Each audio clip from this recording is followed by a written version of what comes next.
Free beer and hot wings in the morning. Grand Rapids rocks all day. 97.9 GRD rocks. Mostly sunny, very warm, 85 the high. It's 73 downtown GR. Nitro Circus. Coming to Fifth Third Ballpark this Sunday. Freestyle motocross, BMX, crazy contraptions and ramps. The 40-foot high Nitro Giganta ramp. It's going to be an awesome night. Damn it, that's cool. Yeah. One of the dudes that'll be there is Bruce Cook. Hi, Bruce. How's it going? Good, man. How are you? Good. Where are you at right now? Did you have a show last night? No, I actually threw the first pitch at Whitecaps game. You did? I'm sitting at the ballpark right now. Oh, man. You're already here. Okay. No kidding. Yeah. Kill it then. It's pretty awesome. Yeah. Bruce is the Bruce is an accomplished I guess stuntman. Is that fair to say? Would you refer to yourself Action as a stuntman? sports hero. Action sports Yes. hero. I've been referred to as worse, so I'll take Savage. that. Yeah, stuntman is lunatic. Stuntman feels too old school. It makes me think of a guy falling off a ledge into like a pile of pillows. Yeah, you think of the fall guy. Right, crash in a row. Yeah. That's what I did. So. Yeah. No. Bruce Cook, the world's first paraplegic to land a motorcycle backflip. And that was how long after you had the accident where you were trying to land the front flip? Well, yeah, I had my crash January 3rd, 2014, and is in the hospital for 3 months. And 9 months after the crash, I was back on the bike again. And then 1 month after that, I landed my first backflip. That's incredible. That is incredible. That's remarkable. Or stupid. Which one? Well, if you're Like me, I said, they called several things. So. Yeah. if you're me, it would be stupid. If you're him, it's No heroic. big deal. Have you ever thought, well, now that I have nothing else to lose, I'll do the double front flip. Right. You just got to Well, yeah, he could lose his arms too. Yeah. I mean, that wouldn't be great. There's still a couple more things on the list. But, yeah. I mean, now, because I'm not built from the same stuff, obviously, as guys like you. You're nothing but adrenaline and insanity. When you're when Hot wings is after, glass and nipples. Yeah. Oh, I wish I was nipples. Oh, Jesus, that sounded way too Are rad. you kidding? Yeah. I would have I'm said like I'm like pencil and sand. Nothing but pure boredom. Yeah. But like Very useful. yeah.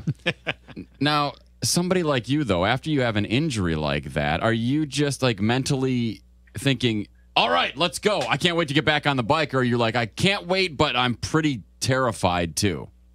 I mean, a little bit of both. I think all of us in this show are a certain amount terrified during the whole show, and that's kind of what keeps us going is the adrenaline. But I mean, we've all broken a lot of bones, and we're pretty good at self-diagnosing. And when we're also just, the first question to the doctor is always, "How fast can I get back on the bike?" And Right. this one's a little more serious, but it's the same at the same time. So I didn't really ask the doctor or voice any of my thoughts to my friends or family, Sure. but that was the plan right from the get-go. Bruce Cook with us, part of Nitro Circus coming to Fifth Third Ballpark. You mentioned, that's really interesting that you say that everybody's a little anxious and a little nervous before. I remember they just had him at Fifth Third Ballpark, not the same person we saw years ago, but the Human Cannonball. Mm-hmm. And we were in the pits at the racetrack when it happened. And I remember being shocked that it was a woman in that case, that she was nervous.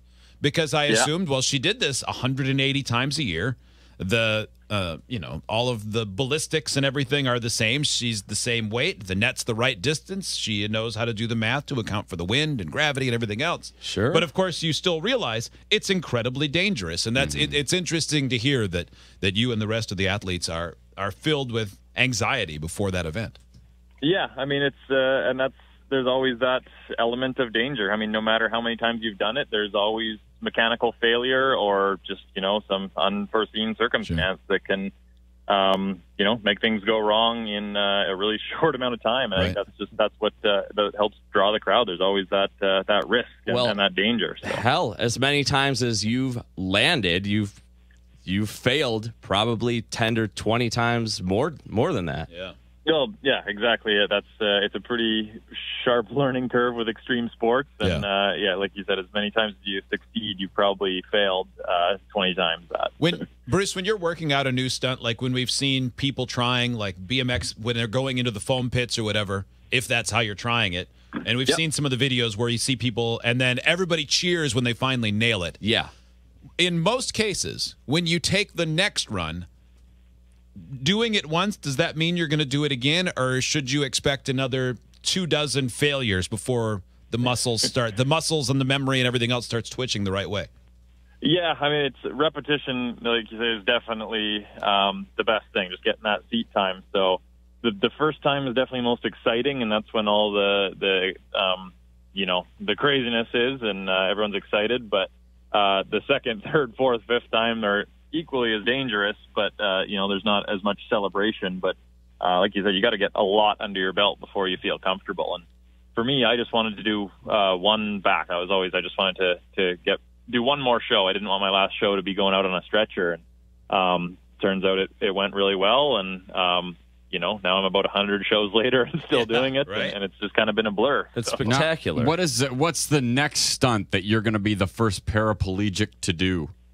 Well, I don't want to give too much away, but we're Travis Pastrana. He released Action Figures, was what he called it, a movie, which is just extreme sports, and we're working on Action Figures 2 right now. And I want to do some stuff in the Razor, the side-by-side quads. Got some stuff with that, and I'm going to try my hand at some snowmobile stunts. So, oh man, that's my next year. So, Bruce Cook with us from Nitro Circus in town at Fifth Third Ballpark. Tickets can be purchased at fifththirdballpark.com. That is one way to get tickets. I'm sure you can go to the ballpark and get them as well. I assume, and I'm guessing everybody assumes this, that you were the wild kid that was always jumping your bike from the time that you could ride it. Is that accurate? Yeah, I mean, I've been on a dirt bike since I was 5 years old, and pedal bikes and whatever. I've been hitting the ground for a long time, so it's kind of all I remember. That's either in you or it's not, right? Like, have you ever met another extreme athlete like yourself where that you find out, I was kind of the timid kid, I didn't really do anything, and then I found it when I was 17? That doesn't seem likely. No, I think, pretty much everyone on Nitro, this is how they've always been, and everyone's got a screw or two loose, and it's just kind of how we've been. It's like you said, you've got it or you don't, basically. And the people that don't think we're insane or stupid, or the list goes on. But it's kind of what we live for. Is there a part of the standard show with Nitro Circus, Bruce, that people can see Sunday at Fifth Third Ballpark where you don't look, or where you look through open fingers covering your eye? You know what I mean? That sort of, I'm going to half look because I can't not look, but I also am kind of cringy. Yeah, that's basically the whole show. That's what Circus is based off of. So it's 2.5 hours of basically looking through your fingers, and I think the crowd's equally as nervous. So that's kind of what keeps us going. Bruce, I was just watching a piece NBC did on you called "Never Say Can't." Now, I know it's not his fault, and you didn't really blame him, but did you at any point go, when the MC of the event said, "This is going to be spectacular, and it will be a good thing if he walks away"? Do you ever watch that video footage and go, "Just shut up"? Well, I was still in the back, so I didn't hear it. But I've told him to shut up. So. I mean, technically, he's doing his job, but every time, if I were doing that job, I'd be like, "Well, I hope it doesn't make it into a documentary." Right. Yeah, no kidding. I don't think he thought it would be as literal as it was. No, I'm sure probably not. Well, it's going to be an amazing show Sunday night, Fifth Third Ballpark. Nitro Circus coming to town. It is an amazing spectacle. Just watching the stuff on YouTube causes the hair to stand up on the back of my neck. So seeing it live would be incredible. Bruce, thanks for talking to us today. Yeah, thanks so much for having me. Love the show. See you, man. Thank you. Appreciate that. That's fantastic. That's going to be amazing. GRD has chances for you to win tickets as well. WGRD.com for more information. That is awesome. I know. Was there something else we were supposed to do now? I don't know. I feel like somebody else said, after that, can we eat cake? No. Never mind. Yes, that's let right. them eat cake. Yes. Have our cake and eat it too. All gone. Time to feast. Yeah. Justin will be back from Meijer in a minute with a nice cake from their bakery. Yes. Get an Arnie cake. sheet cake. Yeah. Get an apology cake. Get one that Pictures on says, it, "I'm too. sorry." Yeah. That's all. See ya.